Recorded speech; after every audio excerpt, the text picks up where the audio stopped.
Hello दोस्तों। तो आपका स्वागत है फिर से एक नए मूवी में।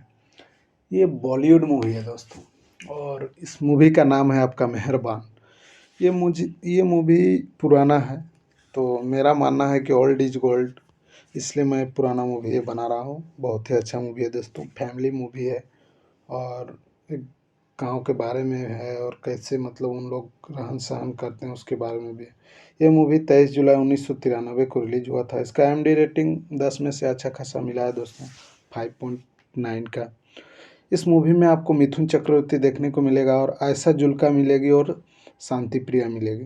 मिथुन चक्रवर्ती का नाम रवि रहता है, और आयशा जुल्का का नाम चंदा रहता है, और शांति प्रिया का नाम नेहा रहता है।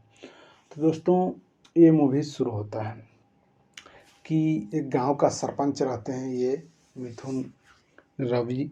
तो वो अपने दादी के साथ और अपने मम्मी के साथ वहाँ पर रहता था, और उसके बगल में एक उसी का दोस्त का घर था, जो कि उसका पापा उसको वचन दे के गए थे कि तुम इसका ख्याल रखना। बगल में एक घर रहता था, जो कि रवि के मतलब माँ का भाभी भाभी बोलता था वो। और उसी के घर उसकी माँ, रवि का जो माँ थी, वो पहुँचाती थी कुछ सामान खाने पीने का। वो बहुत ही निठल्ला था। तो क्या होता है कि वो पूरा गांव का देखभाल करता है रवि। और रवि का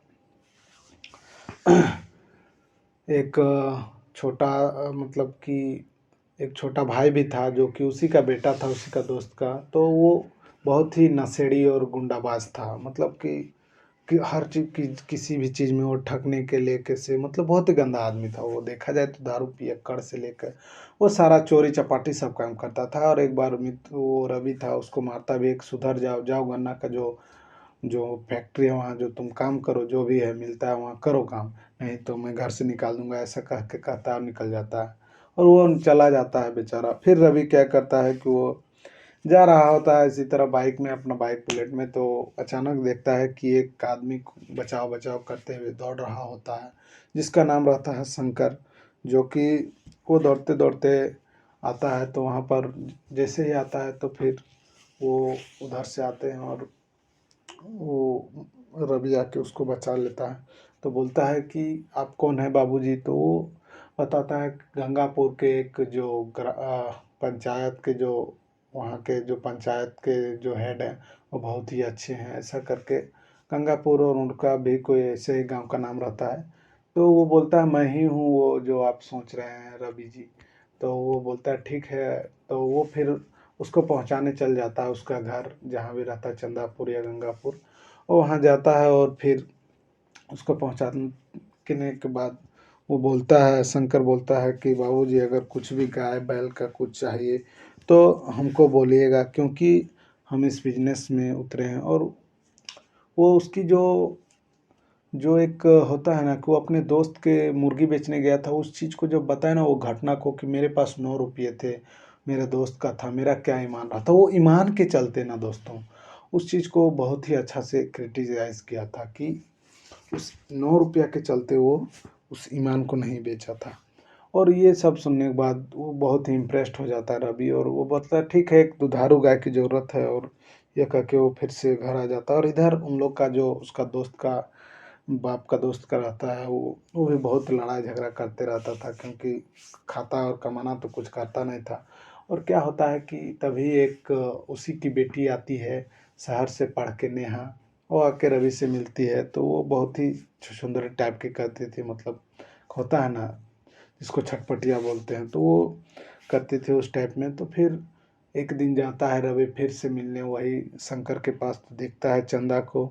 और चंदा वही रवि बाबू को बहुत ही खड़ी खुट्टी सुना रहे होते हैं कि गंगापुर के वो पंचायत बहुत ही अच्छे हैं, वो करके उसके क्या सींग जड़े हुए हैं, ऐसा करके कुछ बोलता है।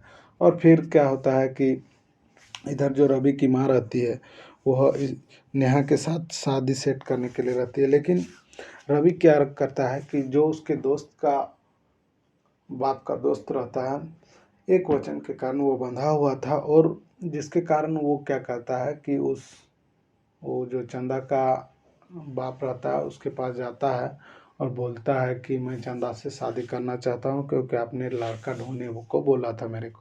तो रवि बोल देता है वो लड़का मैं ही हूँ। वो इसलिए ऐसा करता है क्योंकि जो नेहा का पिताजी है ना, वो चाहता था कि रवि के साथ शादी हो और रवि का जितना जायदाद जमीन जायदाद है वो हड़प ले। ये ऐसा मानना था उसके पिताजी के दोस्त का, रवि के। तब ये सब सुनने के बाद वो चंदा शादी कर लेता है और वो लोग अच्छे खासे रहने लगते हैं और साथ में शंकर भी आके रहने लगता है। तभी नेहा को बहुत दुख होता है और उसका मम्मी छोड़ के चल जाती है और ये भी बोल देती है कि तुम कभी सुखी नहीं रहो। और नेहा कुछ दिन बाद प्रेग्नेंट हो जाती है, जिसके बाद क्या होता है कि नेहा रवि को और शंकर को खाना पहुंचाने जा रही होती है, तभी बम का विस्फोट हो रहा होता है। वहीं पर वो आ जाती है और उस विस्फोट में आने के बाद वहीं पर उसका मौत हो जाता है कि बोलता है मत आओ मत आओ, पर भी वो गलती से आने का वहाँ मौत हो जाता है और रवि बहुत ही दुखी हो जाता है। उसके बाद उसका मम्मी आती है और ये बात रियलाइज्ड होता है उसको कि मैंने रवि को क्या बोला था कि तुम कभी सुखी नहीं रहोगे, जिसके कारण उसका ये घटना हो जाता है। मतलब देखा जाए तो वो हो ही गया था। उसके बाद फिर क्या होता है कि जो रवि के पिताजी का जो दोस्त था वो एक भिखारी के साथ सोता था, जो वही आना जाना करता था।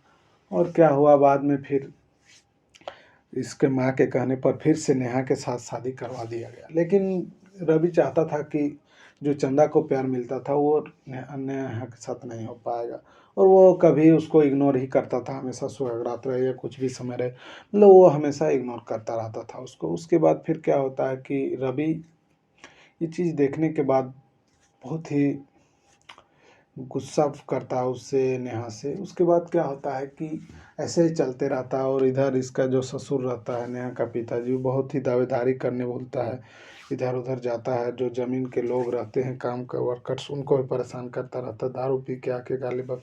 रवि बोल देता है साफ साफ कि तुम मेरे घर के अंदर नहीं घुसोगे, तुम पहले एक जिम्मेदार व्यक्ति बनो तभी कुछ कर पाओगे। तब शंकर को सारा घर का जिम्मा दे देता है, जो उसका पहला वाला ससुर था चंदा के पिताजी को।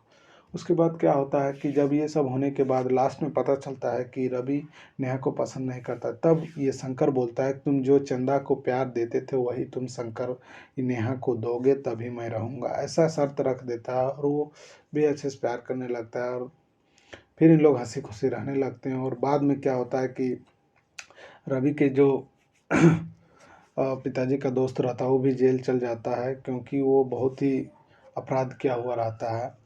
और दोस्तों यहाँ पर हम लोग रवि और नेहा और उसके मम्मी और उसका जो उसका दोस्त के माँ, नेहा की जो माँ थी, उन लोग साथ में रहने लगते हैं और ये मूवी ख़त्म हो जाता है। दोस्तों ये मूवी आप लोग फैमिली के साथ देख सकते हैं, बहुत ही अच्छा मूवी है। इसीलिए मैं बोलता हूँ कि ओल्ड इज गोल्ड। दोस्तों जो पुराना मूवी है बहुत ही मतलब ग्रुप में आप देख सकते हैं। ये मूवी बहुत ही फैमिली कॉमेडी ड्रामा मूवी है। अगर आपको ये मूवी अच्छा लगता है तो दोस्तों आप लोग यूट्यूब में सर्च कीजिए मेहरबानी, ये मूवी मिल जाएगा। अगर आपको देखिए मूवी का रिव्यू देखने से आपको समझ में आ जाएगा कि आपको मूवी देखना है या नहीं। अगर आपको ये अच्छा लगता है दोस्तों, ऑल फिल्मी एक्सप्लेन हिंदी शेयर और सब्सक्राइब करना ना भूलें। धन्यवाद दोस्तों।